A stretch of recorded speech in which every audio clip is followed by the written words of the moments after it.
we can't experience radical forgiveness right away. We need processing time. And I know when I lose my siblings, for example, I'm in distress.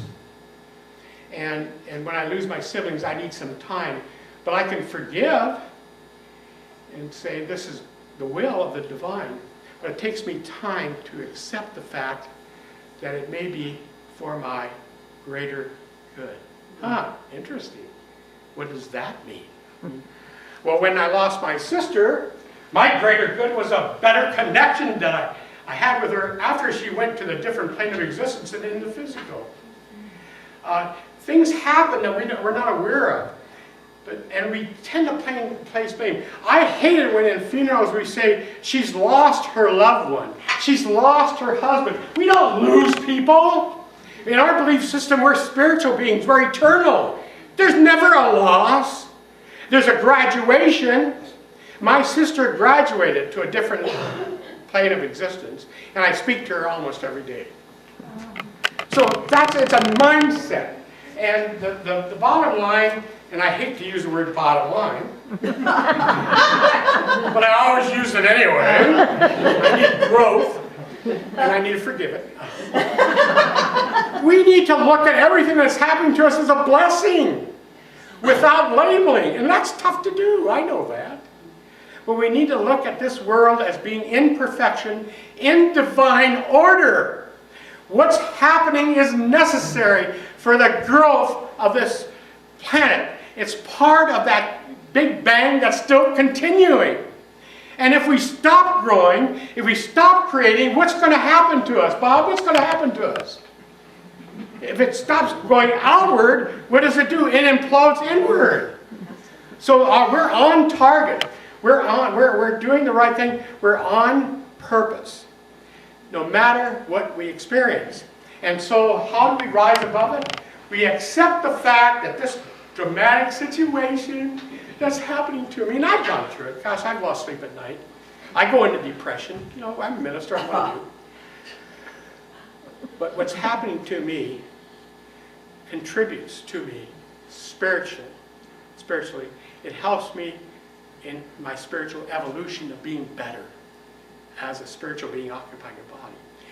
And that everything that happens to me, there's an underlying energy we call love in everything.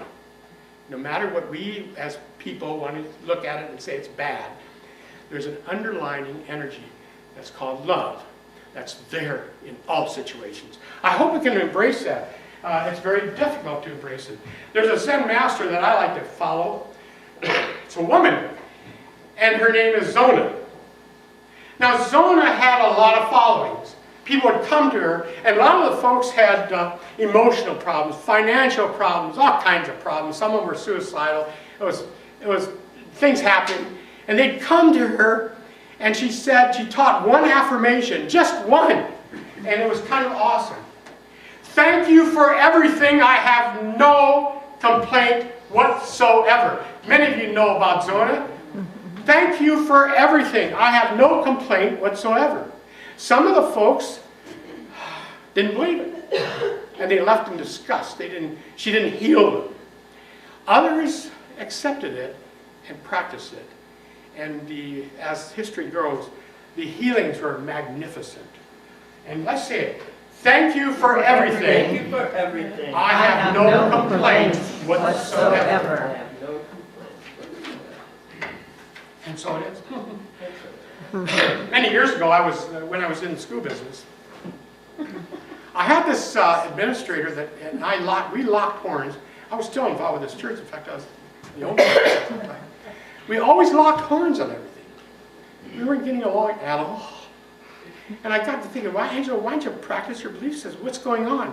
What is it in you that's causing this man to act this way? Because my mentality then was, hey, I'm in charge. I'm the superintendent.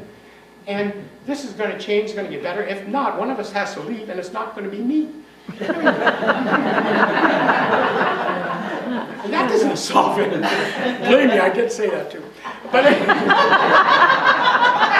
and it kept going on and on. God, oh my God, it was so terrible. Finally, I started practicing what I preached. And there's a lot. I said, what is it in you, Angelo, that's causing me to feel this way about this guy? Well, it was very obvious. It was my problem, not his. He was just being himself. He was an athlete. He was a, what do they call that, a jock.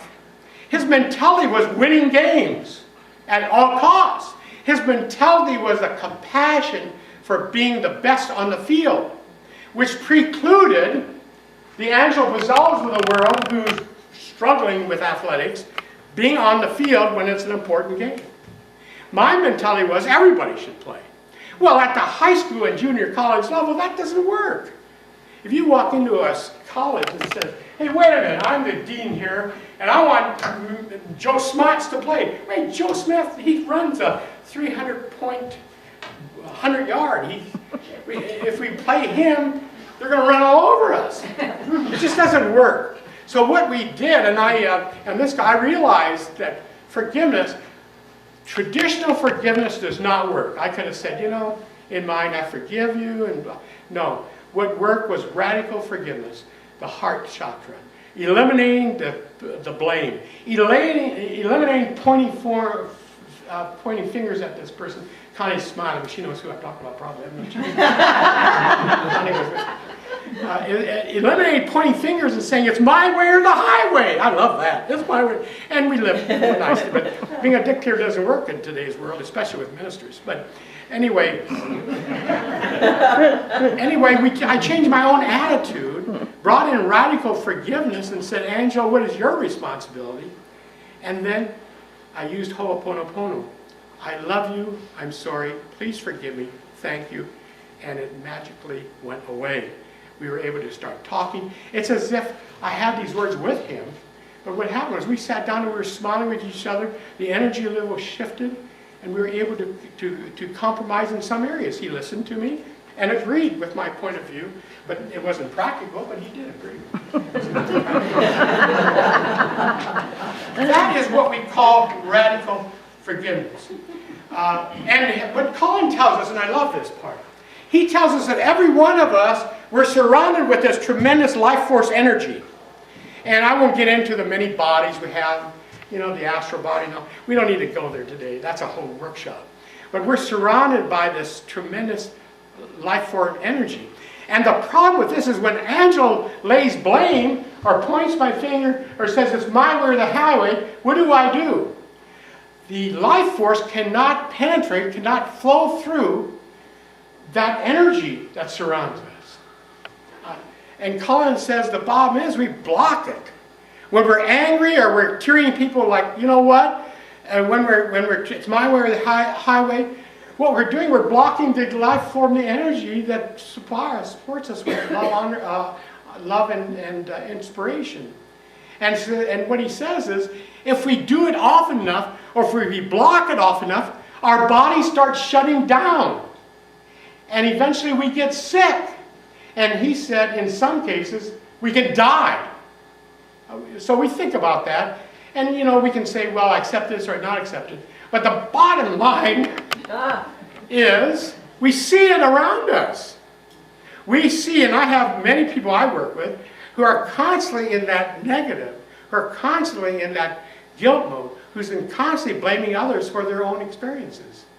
And they're sick. I had one lady, she had diabetes, she had cancer, high blood pressure, and basically, and I said, you know, what you're going to have to do is we're going to have to look at some radical forgiveness. And she's, what? I'll never forgive that SOB. He left me with 5 kids.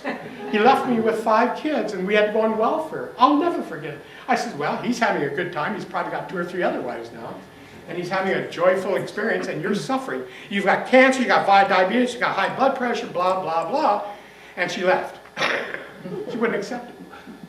A few weeks later, she shows back up again and says, okay, what do I need to do? You see? And we see it around us, we see it with our friends, our relatives, and with ourselves. And we realize, you know, because what this radical forgiveness is all about is that when we're discomfort, or if we're feeling fear and doubt, it's a signal to us. It says, Angelo, you're out of alignment with the life force. You're out of alignment. It's a trigger. And that's why it's good. Everything is good. Because it's our thermometer. It tells us when we need to learn something or correct something to heal it. Anyway, that's what that's all about. There's a story that I like to talk about, and we're still in time, we're good. There's a story I like to talk about. It has that same thing, you know, where we are kind of sucked into the negative. And it's about the Eastern European refugees. And some of you may have heard this, but the bottom line is, here we go again, Angela, the bottom line. You can heal it. It's a message, you're out of alignment. Yeah, I am. Well, anyway, they're escaping these invading soldiers, and they're in this village, and so they had to go over this mountain pass to the neighboring village that is friendly towards them. And the problem is there's 10 people in this family. The oldest one is 100 years old, or nearly 100, and the youngest is a 1-year-old baby. And I wanted to bring this up as a metaphor. It's kind of neat. Anyway, the old man said, no, we're not leaving. I can't leave. Leave me here. Go ahead, and you'll get over the mountainside, and you'll be fine. You'll be safe.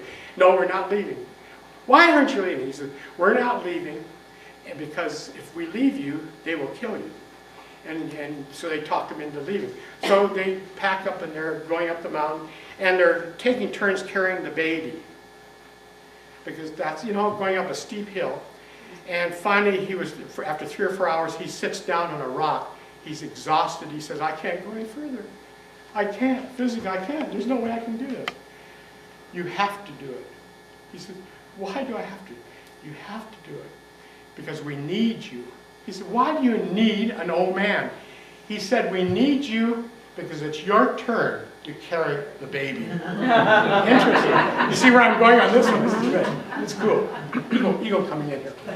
And he looked up and he saw his great-granddaughter, 13 years old, holding this beautiful baby.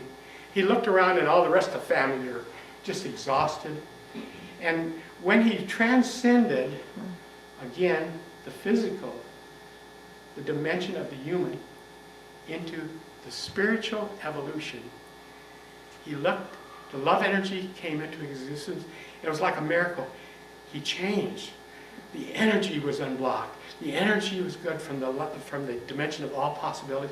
He stood up and he said, hand me the baby. We've got to get over the hill. And he grabs the baby and he's leading the way up the hill.